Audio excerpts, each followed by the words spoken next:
नमस्कार। आज हम चर्चा करेंगे प्रकाश के परावर्तन यानी रिफ्लेक्शन ऑफ लाइट के बारे में। जब भी प्रकाश की कोई किरण या प्रकाश पुंज किसी चिकने और चमकदार सतह पर टकराता है, प्लेन एंड स्मूथ सरफेस पर, तो वह टकराने के बाद उसी माध्यम में पुनः वापस मुड़ जाता है। इसे ही प्रकाश का परावर्तन कहते हैं। आइए इसको समझते हैं। मान लीजिए Mn एक प्लेन एंड स्मूथ सरफेस है जो कि पीछे से पॉलिश की गई है।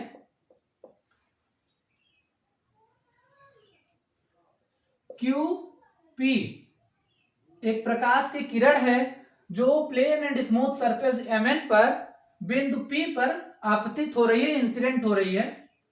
हम पॉइंट P से और सरफेस Mn के परपेंडिकुलर यानी 90 डिग्री पर एक काल्पनिक रेखा खींच लेते हैं जिसे Pn कहा जाएगा, और ये Pn नॉर्मल कहा जाता है या हिंदी में इसे अभिलंब कहते हैं। QP वह किरण की रेखा है जो सरफेस Mn पर टकरा रही है और उसके बाद उसी माध्यम में वापस मुड़ जा रही है एज रिफ्लेक्टेड रे PR। यहां पर हम यह समझ लें कि Mn क्या है। Mn plane and smooth surface है, प्लेन एंड स्मूथ सरफेस जिस पर प्रकाश पड़ने के बाद परावर्तित हो रही है। QP ये देखिए, QP क्या है, ये इंसिडेंट रे है। इंसिडेंट रे है या आपतित किरण, आपतित किरण।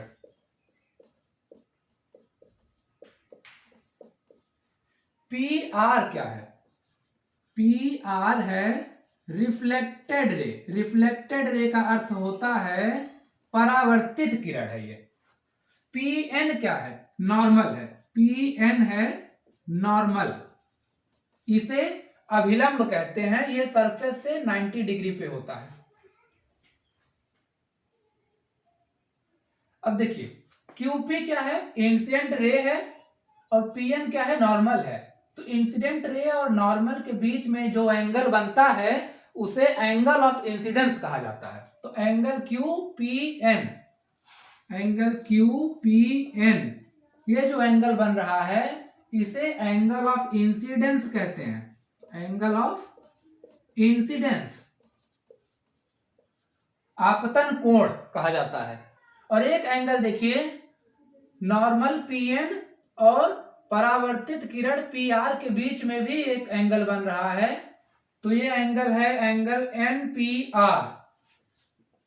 एंगल NPR को एंगल ऑफ रिफ्लेक्शन कहा जाता है। एंगल ऑफ रिफ्लेक्शन कहा जाता है।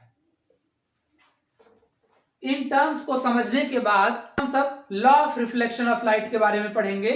Law of reflection of light दो है। पहला है कि angle of incidence is always equal to angle of reflection. ये इंसिडेंट रे यानी आपतित किरण और अभिलंब के बीच में जो कोण बन रहा है एंगल ऑफ इंसिडेंस है, और यहां एंगल ऑफ रिफ्लेक्शन है। इन दोनों का मान सदैव बराबर होता है। अगर एंगल ऑफ इंसिडेंस हम कम कर दें तो उसी हिसाब से एंगल ऑफ रिफ्लेक्शन भी कम हो जाएगा। कम करते करते हम एंगल ऑफ इंसिडेंस अगर 0 कर दे रहे हैं तो एंगल ऑफ रिफ्लेक्शन भी 0 हो जाएगा। इसका अर्थ है कि एंगल ऑफ इंसिडेंस 0 का अर्थ है कि अभिलंब से होते हुए प्रकाश की किरण जाकर टकरा रही है तो उसी रेखा पर पुनः वापस भी आ जाएगी 0 एंगल पर ही। तो एंगल I हमेशा एंगल R के बराबर होता है, ये पहला नियम है।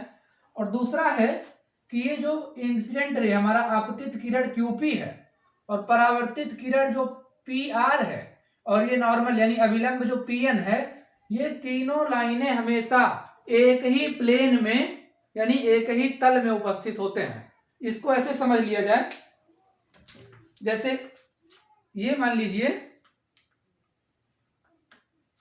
इसमें से ये मान लीजिए नॉर्मल है, ये इंसिडेंट रे है और ये रिफ्लेक्टेड रे है।